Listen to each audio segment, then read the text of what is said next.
Penguin Random House Audio presents The Age of the Strongman, How the Cult of the Leader Threatens Democracy Around the World, by Gideon Rachman, read for you by John Hopkins, with an introduction and epilogue read by the author.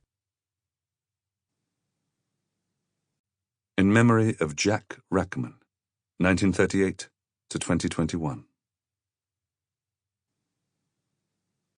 Introduction. In the spring of 2018, the White House was preparing for a summit between Donald Trump and Kim Jong-un. In the old Executive Office building where the US President's national security staff work, one of Trump's aides remarked to me, with a slightly sheepish smile, "The President enjoys dealing face-to-face with authoritarian leaders." It was clear that Trump's fondness for dictators made even some of his senior staff squirm. The unspoken thought left hanging in the White House air was that Trump himself had introduced some of the habits of a dictatorship into the heart of the world's greatest democracy. The president's wild rhetoric, his fondness for military parades, his tolerance for conflicts of interest and intolerance for journalists and judges are all features of the strongman style in politics, a style that until recently was thought to be alien to the mature democracies of the West. But Trump was in tune with his times.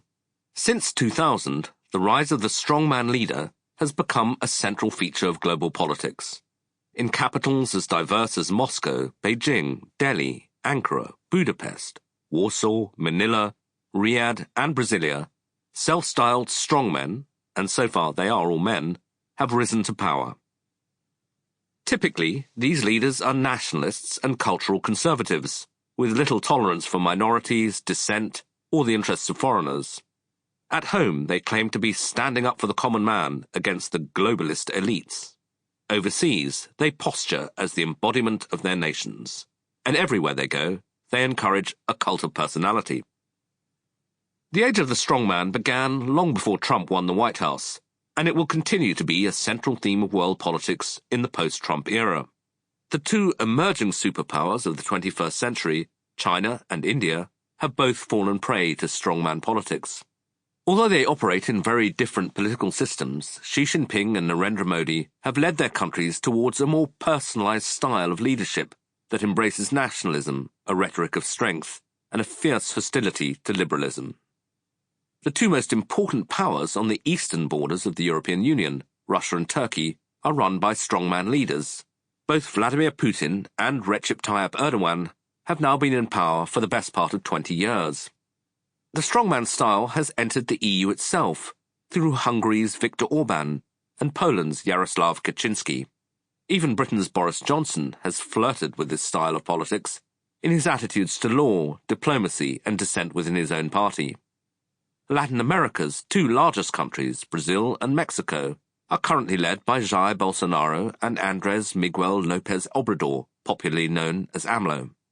Bolsonaro is on the far right, AMLO's on the populist left, but both leaders fit the strongman template, encouraging a cult of personality and contempt for state institutions. This international pattern underlines a central theme of this book. The strongman style is not confined to authoritarian systems. It's now also common among elected politicians in democracies. A strongman leader operating in a democracy such as Donald Trump faces institutional constraints that do not inhibit the likes of Xi Jinping or Vladimir Putin, but the instincts of a Trump, a Duterte, or a Bolsonaro are disconcertingly similar to strongman leaders in China and Russia. The rise of strongman leaders across the world has fundamentally changed world politics. We're now in the midst of the most sustained global assault on liberal democratic values since the 1930s. From the wreckage of the Second World War, political freedom advanced around the world for roughly 60 years. The progress was unsteady and definitions of democracy are imprecise, but the overall direction of travel was clear. In 1945, there were just 12 democracies in the world. In the year 2002, that figure had risen to 92, exceeding the number of autocracies for the first time ever. Since then, the group of countries formerly defined as democracies has stayed just ahead of autocratic regimes. But a process of democratic erosion has set in. Freedom House, which reports annually on political liberty around the world, pointed out that 2020 was the 15th consecutive year of declines in global freedom. After the post-Cold War surge in civil and political liberties, the tide turned in 2005. In every year since then, the number of countries where freedom has diminished has been larger than those experiencing an increase in political and civil liberties. As Freedom House put it, the long democratic recession is deepening. The rise of strongman leaders has been central to this process, and that's because the political style of the strongman puts the leader's instincts above the law and institutions. Today's strongman leaders are operating in a global political environment that's very different from that of the dictators of the 1930s.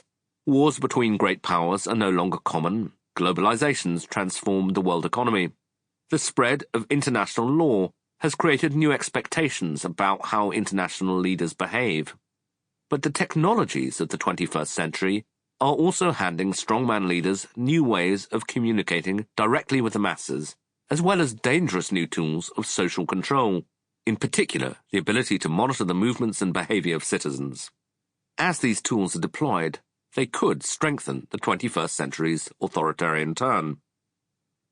Joe Biden has made the global promotion of democracy a central goal of his presidency, but he's come to power in the midst of the age of the strongman. Populist and authoritarian leaders are now shaping the direction of world politics. They're riding a tide of resurgent nationalism and cultural and territorial conflict that may be too powerful to be turned back by Biden's reassertion of liberal values and American leadership.